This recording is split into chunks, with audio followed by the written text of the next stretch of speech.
I think that the role of the media is so important because what it does is that it creates this kind of normalized perception of what Māori are and what Pacifica people are.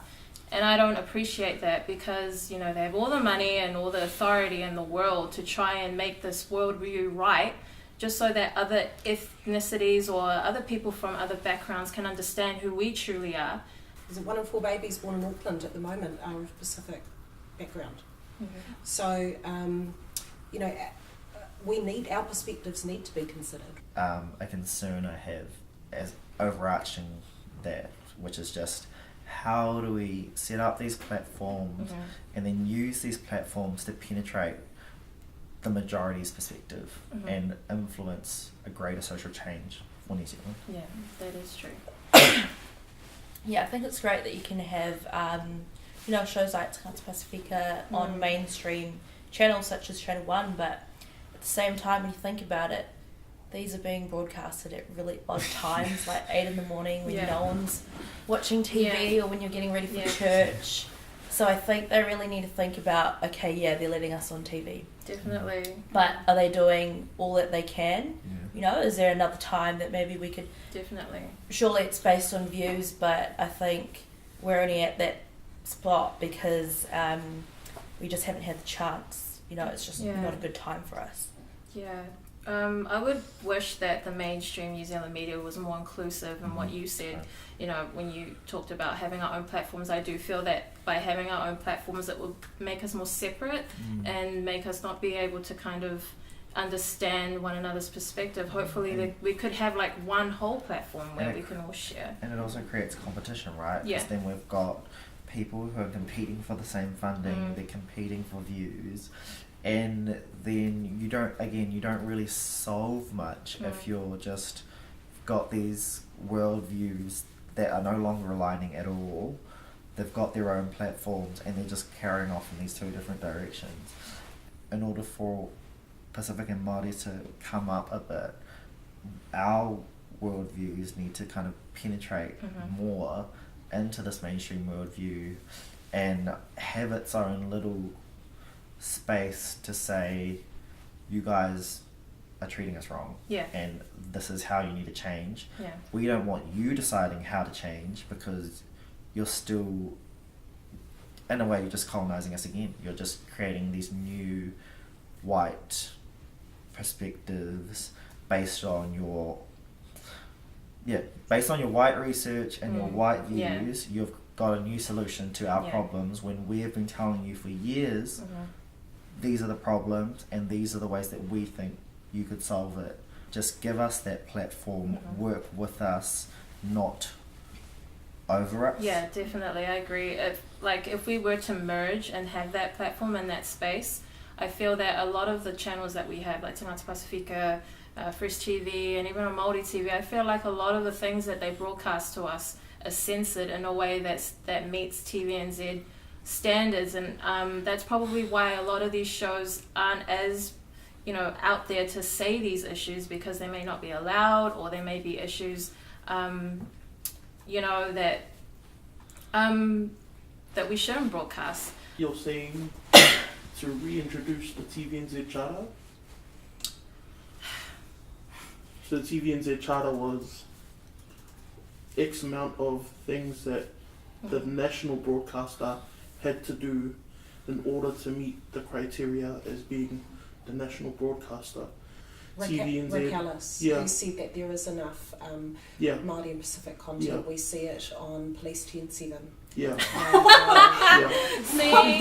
they opted to get rid of it, so now TVNZ fully operates as a commercial TV channel, and a couple years ago they got they sold off the rights to produce Tangata Pacifica and Te Karere and Fresh TV, so now TVNZ doesn't even produce those.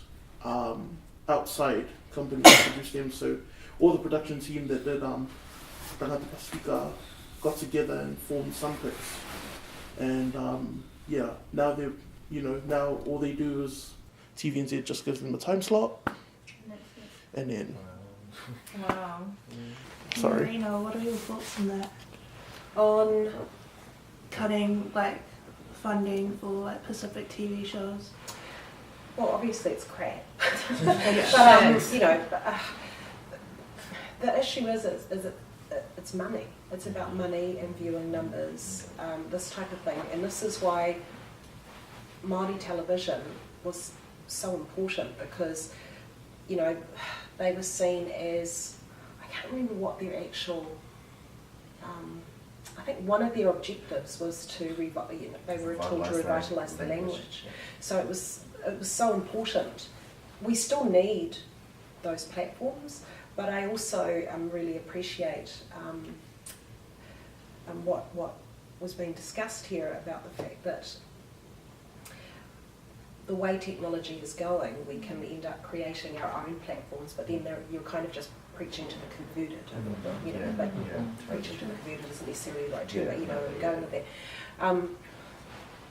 For me, my interest is around representation behind that camera, and that includes in the boardrooms, that includes that's in the commissions, that is also the crew. You know, it's the casting agents that are making decisions around the actors. It's the people that are sitting down in South Pacific. Pacific Pictures, writing storylines for Shorty Street, and people are actually sitting there going, oh no, why don't we make that person Samoan, and let's make him a drug dealer, and you know, so I'm just interested in what happens behind the screen, and that's where I think the power is. You know, we can sit. We already know that we're seeing Pacific people on screen, but in what capacity is another argument, right?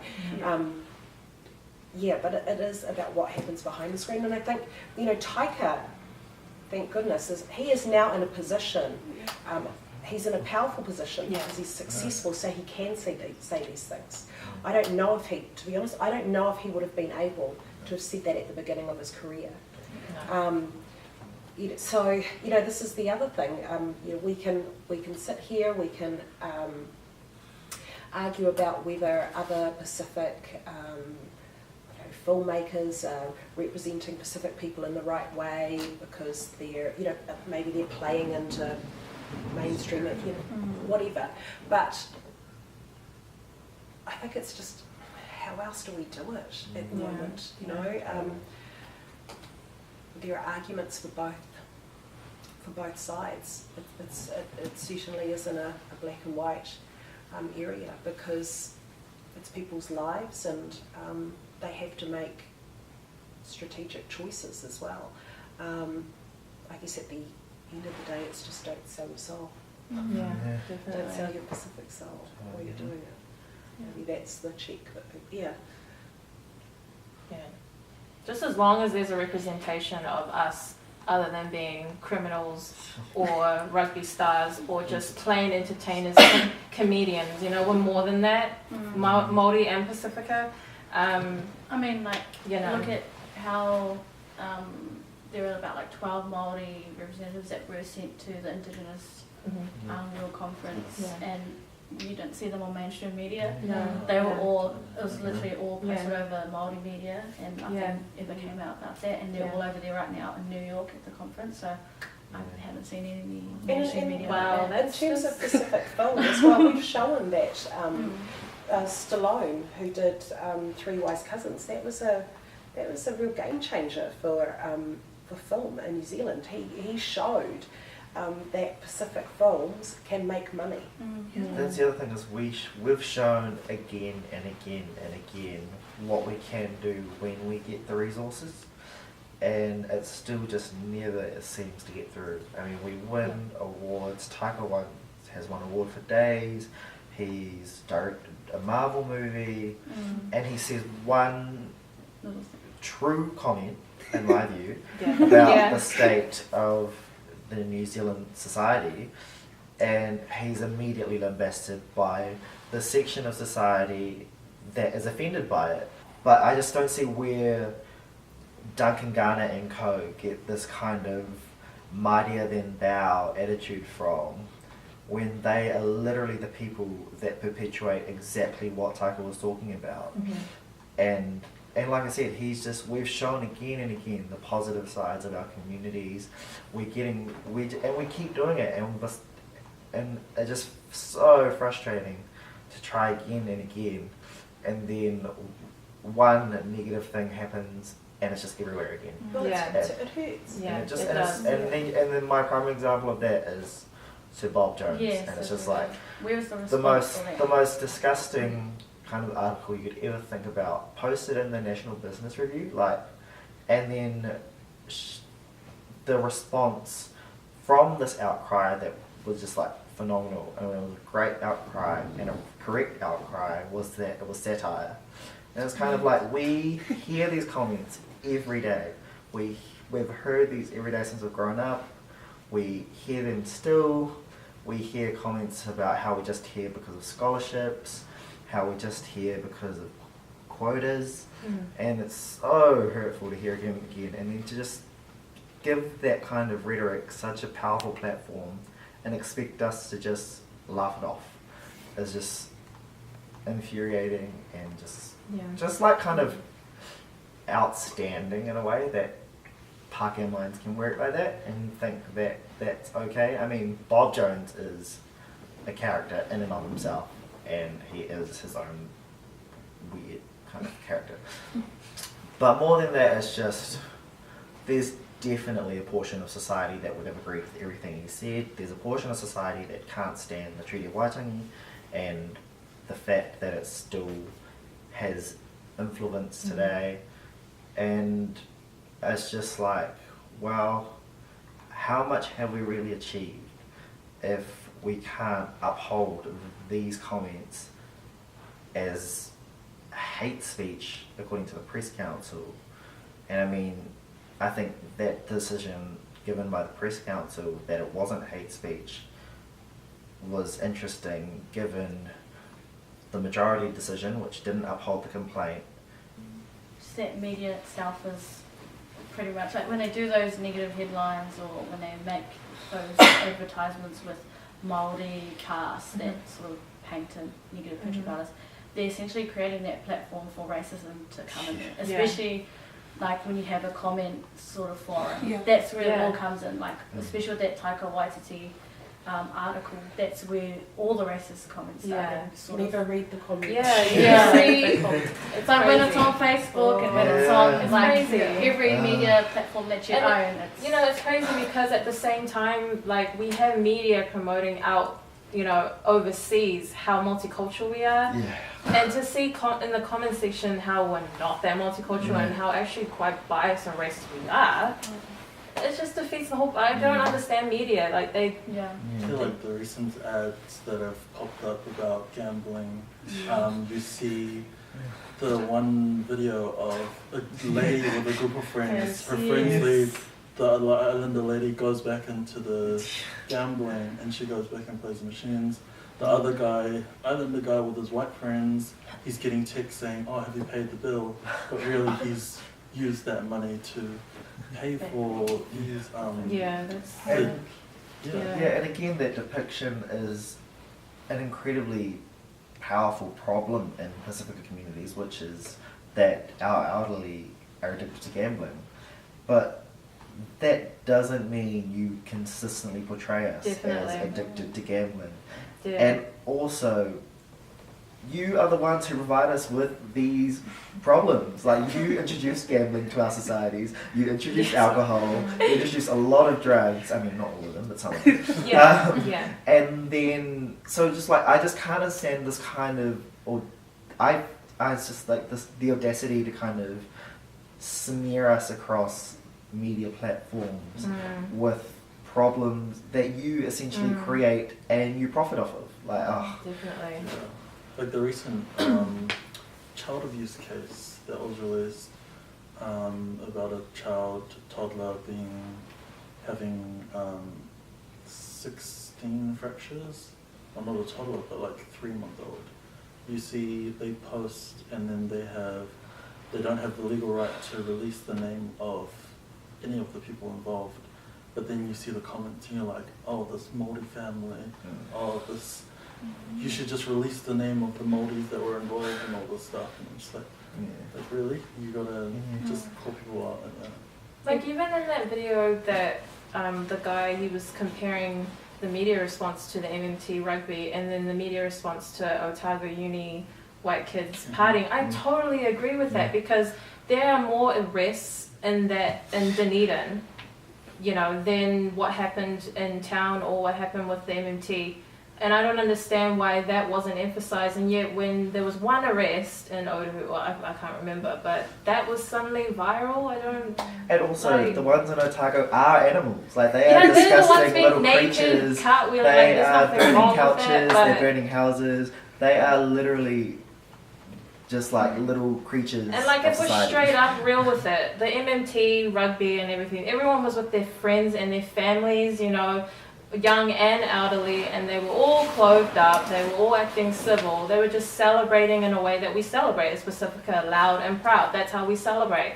And for us to be kind of looked down at because of how we celebrate, it's just, I don't know, I just don't get it. And even the police response, which was to basically riot up. Yeah. And just like, Yeah, that's have police disgusting. ready, Like, For how, like a pride. for parade. what? Yeah, like you, like, could you not liaise beforehand with part of the Tongan community to find out what the response was actually going to be? Because, I mean, even had they lost, I think Tongan community was filled with such pride that they'd gotten to where they'd gotten, and just, it's just like I said before, everything about this topic just infuriates me because there's just so many things that we've done to try and rectify this, but we fail to get buy-in from the majority. We fail to get buy-in from the government to really listen to what we're trying to say, and no matter what platform we use, it's like we're screaming at brick walls. I mean, I'll keep screaming at brick walls until something falls down, but I think that kind of resilience isn't for everyone. As many people as we can get to fight this battle, the better, because it's never going to be achieved alone. Tiger is who I would say is kind of at that peak where he can extend the ladder down, but it's just going to require so much more than that before we get any real change. What are your guys' thoughts on how the police took off the flagpoles, like of the MMT supporters, because they said that it would be weapons? Oh my This was at the God. march, but that's what the police said. That's That's disrespectful. so silly. Yeah. That's It's disrespectful. the angry brown Yeah. man, isn't That- it? yeah. But the police were actually taking poles off these Yeah, I like know. supporters, like, and there were flagpoles. Compare that to like the All Blacks parade when they won the Rugby World Cup. Yeah. People were waving their Like, flags. That wasn't like Yeah. sort of a weapon. So I don't get how that sort of transfers to. it just comes again to how there's this normalized perception of Pacifica and New Zealand. I mean, And violence. let like me Pacific just be violence. real. We're seen as being angry. We're seen as being violent. We're just passionate Passionate. of who we are as a people. And the other thing is like, white people are boring. Like, but like the way that they celebrate and the way that we celebrate is different. Yeah. And I mean, like Otago ones go crazy, but in general and it's also a New Zealand thing where we prefer to be reserved. We celebrate inside. We keep it to ourselves. We don't disturb others. And it's like, not everyone's like that. Some of us want to be loud. We want to scream at the top of the Sky Tower or whatever. Matawatonga. Like, yeah. like, it's just like, there are different people in our society. You can't just keep cutting us down because we're not the same as you. I think when you take away like that aspect of our culture, you're sort of belittling it at the same time. Yeah. Yeah. And it's that's racist. it's Whether you racist. see it or not, at the Yeah. end of the day, it is racist. And it's privileged Mm. and it's elitist. It's this idea that our way of behaving is better than the way that you behave and you should conform to our standards. And it's like, nah, fuck that. Yeah. Like, our way is more fun to us. We grew up around it. We love the way that our elders have taught us to be. We respect who we are. We understand who we are. And we're comfortable with it. And we don't need this imposed way of celebrating or acting to change how we want to be. And I think the easiest way to see that is when you actually come into these rooms, the Pusa room, the Te Ati room, and then go to the communities, the Otahu community, that you really get to understand what it is and the wairua, the feel of those places, the spirit of these places, and that's, I think, we generate the most understanding about why we act the way that we act and the way that we celebrate, and why it's not a bad thing. Yeah. If media representation improves on Māori, Pacifica and also other ethnic groups, it will help people in New Zealand or all over the world treat us the way we should be treated. Because I feel like because of these media stereotypes of Māori and Pacifica being criminals and whatnot, that's how I feel I get treated. I went through that experience in high school, even at uni, or even when I go out in public, people look at me and see me on TV or see a version of me on TV as being this kind of angry, loud islander girl, when really I could be totally different, you know? I would appreciate if the media would represent me and who I am properly. Yeah. You feel eyes on the back of your head if you're dressed. If you're underdressed and brown, you just know that you're being watched. And whether people like it or not, they are watching you. Yeah. And I know for a fact that when I worked in retail stores, we watched those kinds of people. Definitely. Because the managers were like, you know, make sure you keep an eye on the riffraff. Definitely. And the idea of riffraff is unkempt and most likely inherently brown. I mean, like, you're going to watch the ones who are Pākehā or look fair, but in general, you just know that you're being watched, and you know that you have to lift your standard above others to even get anywhere near equal. Yeah, definitely. I mean, I really had a similar... Just recently I went into, a friend of, Tony friend and I went down to Queen Street where we went into luxurious stores, so the high-end brands. We were looking for gifts, went into one of the stores, and the security guard standing at the front of the store followed us right to the back of the store. And then we were just roaming around the back. I was looking at all the nice things that they had. And then I was like, okay, just to like make sure, we'll go somewhere where we think he won't follow us. And so we went upstairs, had a look, lady served us, was really nice. But once we turned around, he was right there watching us. And then so we went downstairs, she served us, and he was still just in the corner, just watching us. So to answer the overarching question, is like New Zealand media is racist, but it's like a surface level issue amongst like the bigger issue, which is New Zealand is racist. Yeah. Pretty much. Yeah. And I mean, with the language that we've used throughout talking tonight, you know, we've been saying that we should be treated a certain way. People might think, what do we owe you? You know, why should you be treated this way? Well, you know, at the end of the day, like we've said, New Zealand is a multicultural society. Media is so powerful, everyone watches it, but a lot of the time, everyone that does watch it don't actually think about what they're watching. Yeah. When it feeds into your mind like that, you need to be really important with what's showing. Yeah. Whether or not they like it, the decision to ignore small racist acts is in and of itself racist, because you fail to ignite any kind of conversation, you fail to ignite any kind of change.